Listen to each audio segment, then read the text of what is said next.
I'm afraid I can't let you do that, King of all dragons, says Aiden, who appeared out of nowhere again, is now floating right in front of the dragon with his eyes closed as usual. Why is Aiden stepping in? Why does he care? Aiden, Tarot says in a mildly annoyed tone. See, if you kept fighting in your other weaker form, Aiden says, I might have been tempted to continue ignoring your gross violation of our pact. But now you have driven things to the point where even I can no longer gloss this over. What are you babbling about? Tarot says, what pact? Why the pact you and I and the Golden Fox have signed several hundred years ago, of course. Aiden said, have you already forgotten? According to the pact, neither of the three of us are allowed to directly attack any of the other's followers. This is to avoid a fight breaking out between any of the three signing parties, because a fight between any two of us would have the potential of destroying the entire island before reaching its conclusion, and neither of us would want that. Is he that strong? Holy shit, I thought Aiden would be like just wipe the floor with both the Golden Fox and without like having too much damage done to the area, but apparently he's going to be just island wiping or whatever. Yeah, that's very interesting. But reaching its conclusion, neither of us would want that. As such, any and all conflicts between the three of us are to be resolved indirectly through our followers and not through any direct means whatsoever. Ridiculous, that says. That old pact has long lost its meaning.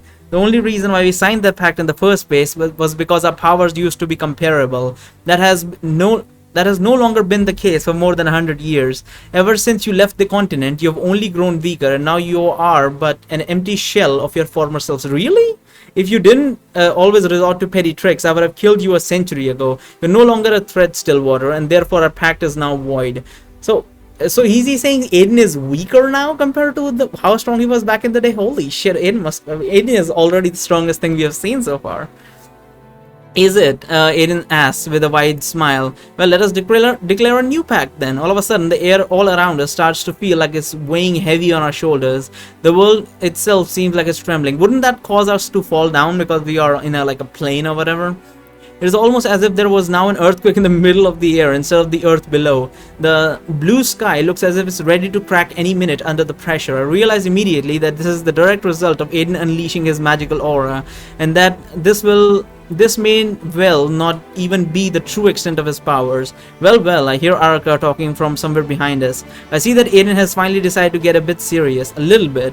Luna shouts at her in disbelief.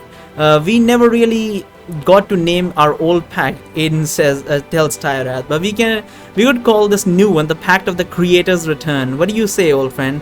Will our words be enough this time, and should I get a pen and paper? Or should I get a pen and paper?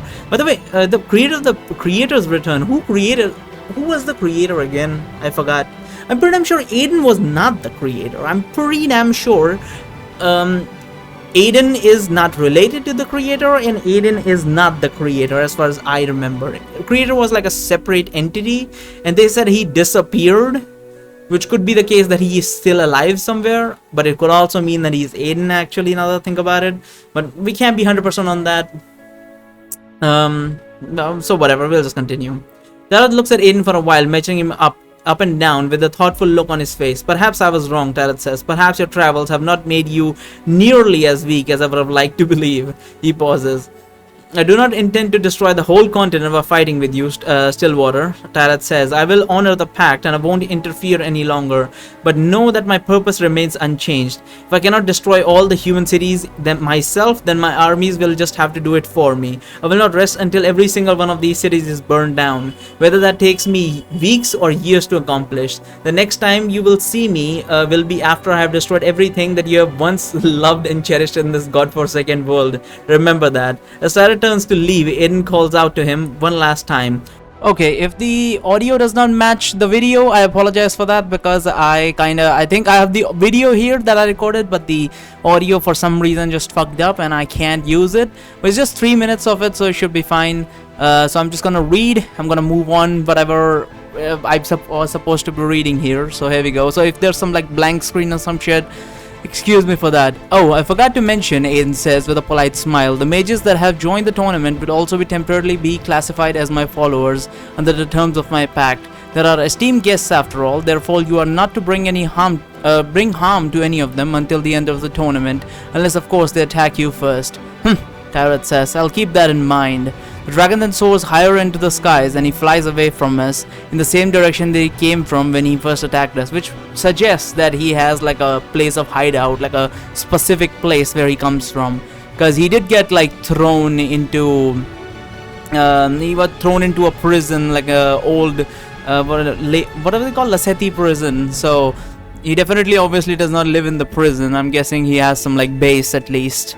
Where were we? He flies away from us in the same direction that came from when he first attacked us. Farewell, King of all dragons, Aiden says as the dragon leaves. Aiden, you hear a girl's voice coming from one of the empty sides of the spectator seats. Hey Aiden, do you hear me? I look towards the Colosseum and I see that there is a young girl in her late teens standing all alone in the middle of the deserted spectator's seat. And she has been shouting Aiden's name for a while now. Damn it, the girl says, don't you dare ignore me. Aiden makes a bored hand wave in the general direction of the girl, and suddenly none of the words she's speaking are reaching us anymore. Though the girl doesn't seem to have realized it herself, and she still appears to be shouting louder than ever. Did Aiden just cast a silencing spell? Aiden then turns towards the soldiers from the king's army who are all looking at him as if they've seen a ghost. Aiden's smile widens when he sees them, and he decides to give them a parting message before he leaves.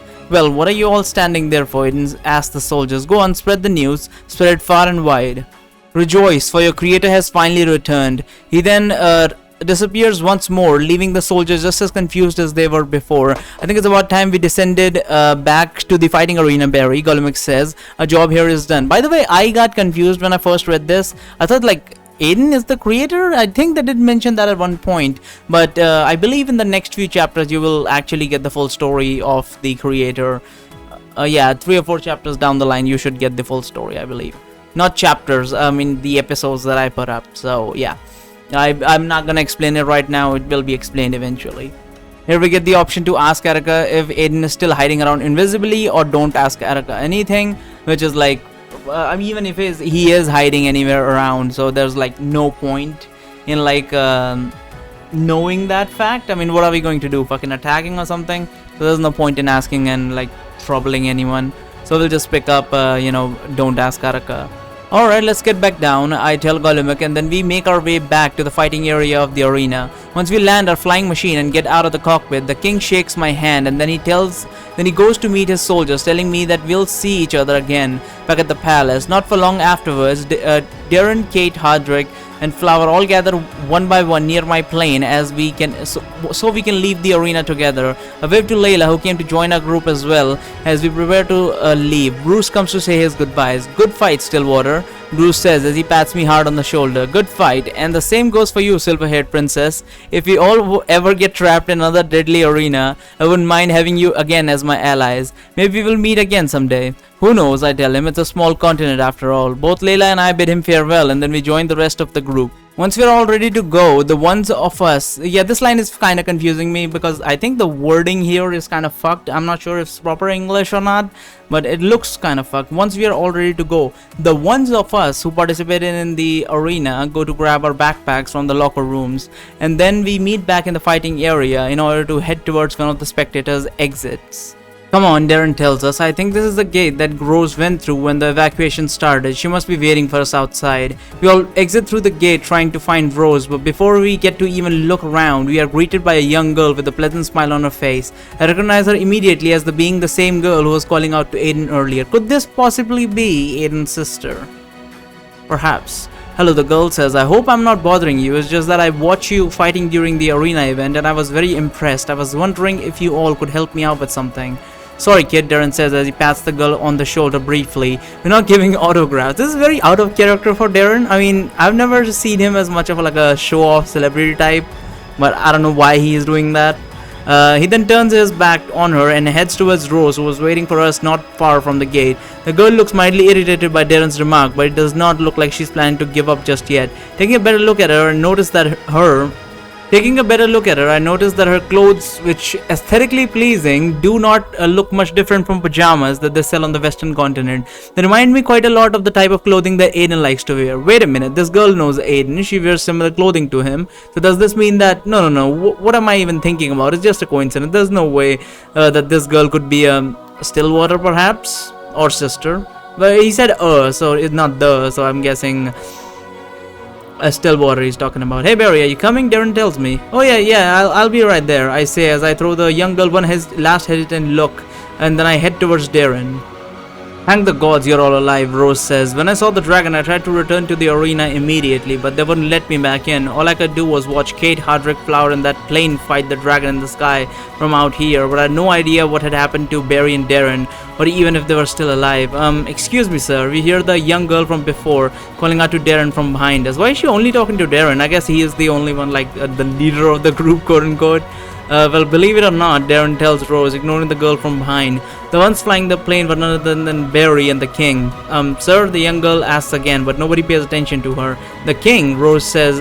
Rose asks Darren, shocked. Yes, I couldn't believe my eyes either, Darren says. I think I'm slowly starting to understand why this guy got elected as your king by such a large majority. All of a sudden, Kate, Darren, and I slowly begin to get raised from the ground. As we are all floating, we all get turned around simultaneously, face the opposite way. Standing in front of us now is the young girl in pajamas from before, smiling pleasantly at us. Well then, the girl says with a smile while clapping her hands together. Now that I've got your attention, perhaps we could have a little chat. I promise you that this won't take any longer than a few minutes. I feel like either my motherboard or my power supply is failing or something, because they stop detecting my hard disk every now and then, and I know my hard disks are just fine. They're working perfectly fine, so I don't know why the fuck does that happen, but yeah, that's neither here and there. That's none of your concern, honestly. I'll figure out something.